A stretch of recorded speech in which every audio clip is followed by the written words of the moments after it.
Bismillahirrahmanirrahim. Thawabu man atharat dabbatuhu faqala bismillah. Maka dia mengatakan ketika tergelincir kendaraannya, dia mengatakan bismillah. Thawabu man atharat dabbatuhu, pahalanya orang yang tergelincir tunggangannya. Faqal, maka kemudian dia mengatakan bismillah, bismillah. Ini dalam dua hadis yang akan kita baca ini ada pelajaran yang penting bagi orang-orang beriman. Pelajarannya adalah kalau kita ini ada masalah, ada musibah, ada perkara-perkara yang mengecewakan, cepat-cepatlah mengingati Allah, cepat-cepatlah buat amalan yang meridhokan Allah. Walaupun kejadian-kejadian yang telah diceritakan tadi berupa musibah, masalah, zahirnya muncul dari salah satu makhluknya Allah.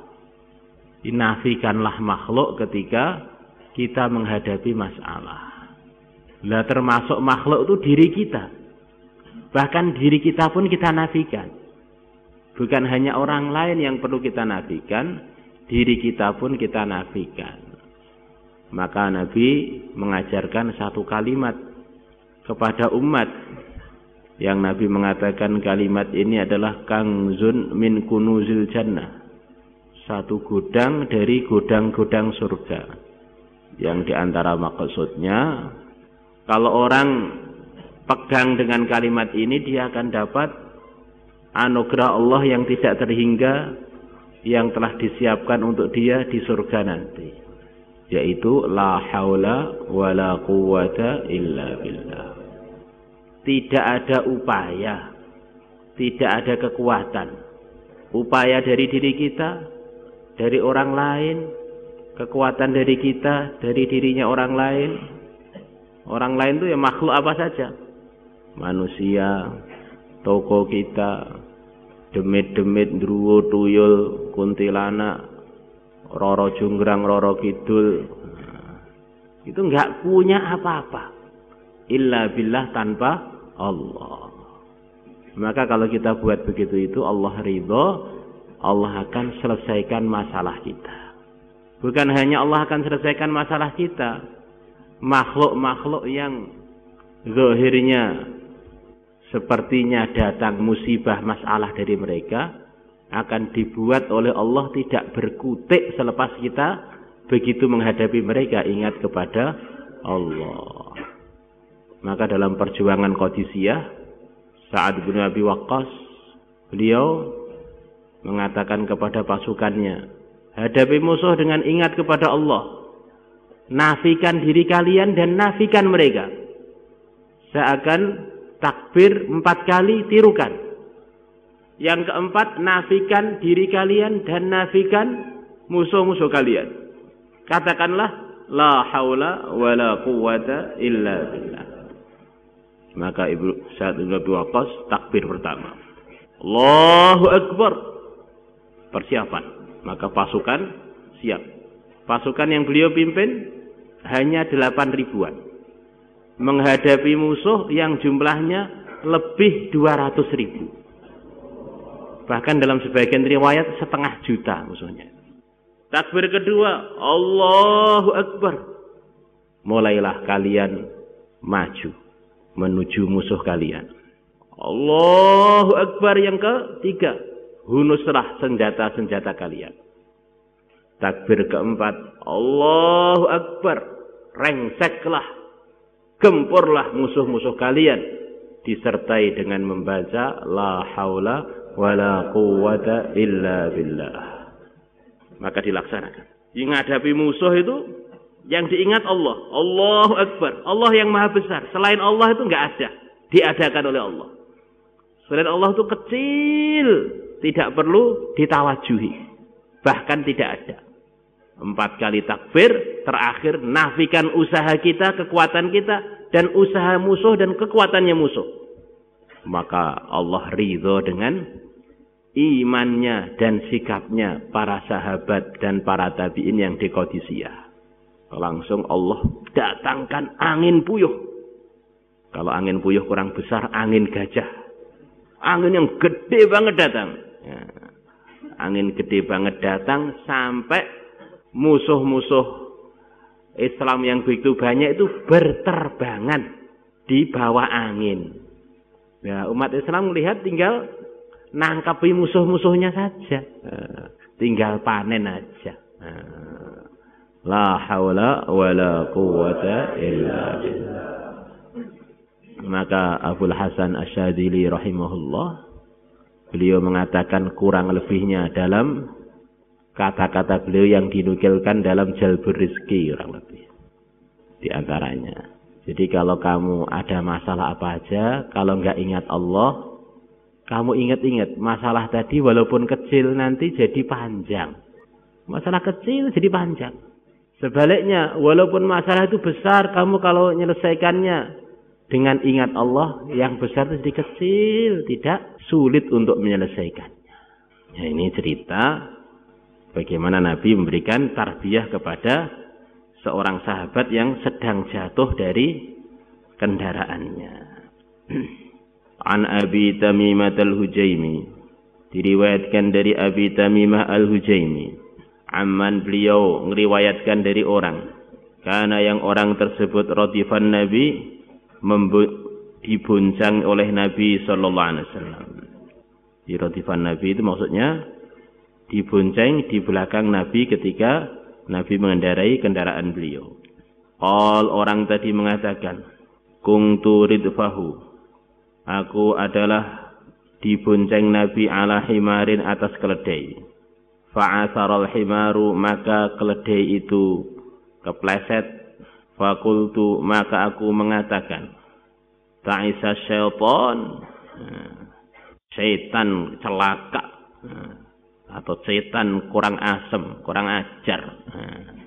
Begitu kepleset langsung terlontar dari yang dibonceng Nabi tadi, syaitan kurang ajar. Ini kata kepleset ini gara-gara syaitan. Seperti di sebagian negeri kita juga ada orang-orang di satu tempat sering jatuh di situ. Itu di situ memang ada setannya yang kurang ajar di situ. Itu ada sadikemnya itu. Di situ itu ada demitnya itu. Maka demit kalau bilang begitu itu, dibilang begitu itu akan seneng dia. Wah, manusia-manusia sudah pada takut dengan saya. Akhirnya dia jadi besar, gede sampai lebih gede melebihi rumah. Di demit-demit itu kalau dianggap bisa apa-apa, nanti justru malah tambah kurang ajar. Demit itu makhluknya Allah, tanpa Allah nggak bisa buat apa-apa, nggak usah digubris. Begitu nggak digubris nanti tambah mengecil sampai tidak ada daya dari demit-demit. Maka jangan suka ada masalah, saya kena kemasukan sihir, saya disantet orang, saya dibuat orang. Nah, itu kata-kata begitu itu menyebabkan Allah nggak suka dan menyebabkan demit-demitnya itu justru tambah merajalela. La taqul, kamu jangan mengatakan ta'isa syaitan. Kamu jangan bilang setan celaka. Fa innaka idza qulta, maka sungguhnya kamu kalau bilang begitu itu ada masalah, ingatnya makhluk bukan ingatnya Allah. Ta'isa syaitan, setan celaka. Ta'azama fi nafsihi. Ta'azama fi nafsihi, maka setan menjadi gede dalam dirinya. Dalam riwayat hadis sahabat, ta'azama hatta sara mislal baiti. Mislat baiti. Dia menjadi membesar sampai seperti rumah.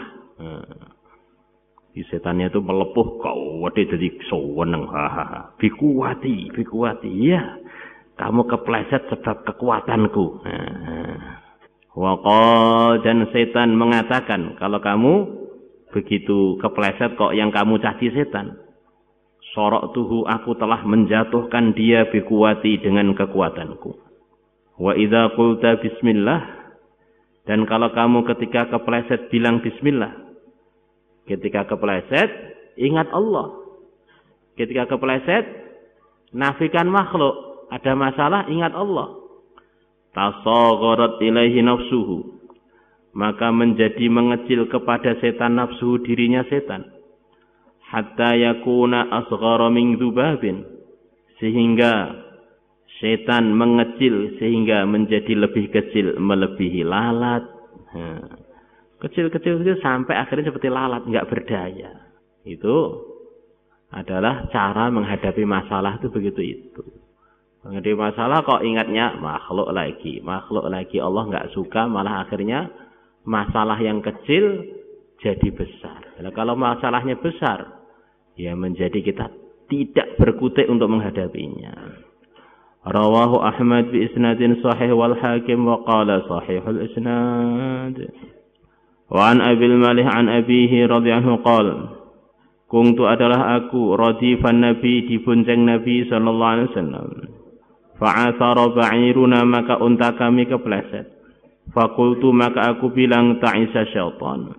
Ta'isa celaka, asyaitanu syaitan. Faqala li, maka mengatakan kepadaku an-nabi sallallahu alaihi wasallam, la taqul, kamu jangan ngomong ta'isa syaitan, setan celaka. Fa innahu, maka sesungguhnya setan, kalau kamu bilangin setan celaka, ya'zumu, dia akan menjadi besar, hatta yasira mithlal baiti, sehingga dia menjadi seperti rumah, saking besarnya, si raksasa. Wa yaqulu bi quwwati, dan setan mengatakan dengan sebab kekuatanku dia kepleset. Iya, memang aku ini yang buat. Setan senang tuh kalau ada orang ketakutan dengan setan tuh ringkasnya senang. Apa-apa setan, apa-apa sihir, apa-apa santet, setan senang. Wah, manusia-manusia sudah pada lupa ketika menghadapi masalah kepada Tuhannya, ingatnya kepada aku. Wah, saya ini sudah hebat berarti. Walakin kul, tetapi katakanlah bismillah, bismillah, dengan nama Allah.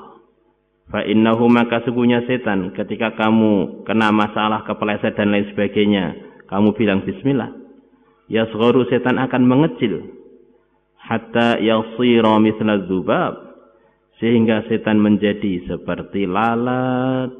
Rawahu an-Nasa'i wal Hakim wa qala sahihul isnad. Allahumma salli ala sayyidina Muhammad wa ala ali sayyidina Muhammad, kama sallaita ala sayyidina Ibrahim wa ala ali sayyidina Ibrahim fil alamin innaka Hamidum Majid. Ya Allah, luruskanlah kami. Ya Allah, bimbinglah kami. Ya Allah, pilihlah kami. Ya Allah, luruskanlah langkah-langkah kami. Berkailah perkataan kami. Berkailah ilmu kami. Berkailah keputusan-keputusan kami. Berkailah dunia kami. Berkailah agama kami. Berkailah seluruhnya ya Allah, sebagaimana Engkau memberkahi hamba-hambamu yang saleh. Ya Allah, mudahkanlah kami semua memahami agamamu, mengamalkannya, mendakwahkannya, husnul khatimah dengannya. Ya Allah, ya Allah, ya Allah. Ya Allah, kebaikan-kebaikan yang pernah Engkau berikan kepada hamba-hambamu yang saleh, para wali-walimu, guru-guru kami, masyayikh kami, para sahabat nabimu, para anbiya alaihi wassalatu wassalam, yang mulia Nabi besar Muhammad SAW. Ya Allah, berikan kebaikan itu kepada kami, kepada keluarga kami, kepada pesantren kami, kepada santri kami, ahli kampung kami, umat Islam seluruh alam, umat Islam seluruh alam. Ya Allah, selesaikanlah masalah-masalah kami, tunaikanlah hajat-hajat kami, bayarlah hutang-hutang kami. Ya Allah, mudahkanlah urusan-urusan kami. Ya Allah, kabulkanlah doa-doa kami dengan berkahnya hamba-hambamu yang saleh, dengan berkahnya wali-walimu, dengan berkahnya wali songo, dengan berkahnya para nabimu, dengan berkahnya Sayyidul Anbiya wal Mursalin, kekasih kita, junjungan kita, imam kita yang mulia Nabi besar Muhammad SAW, dengan tanpa ada ujian, dengan tanpa ada rintangan, murni anugerahmu ya Allah. Sallallahu ala Sayyidina Muhammadin Nabil Ummi wa ala alihi wa sahbihi wa baraka sallam. Alhamdulillahi Rabbil Alamin.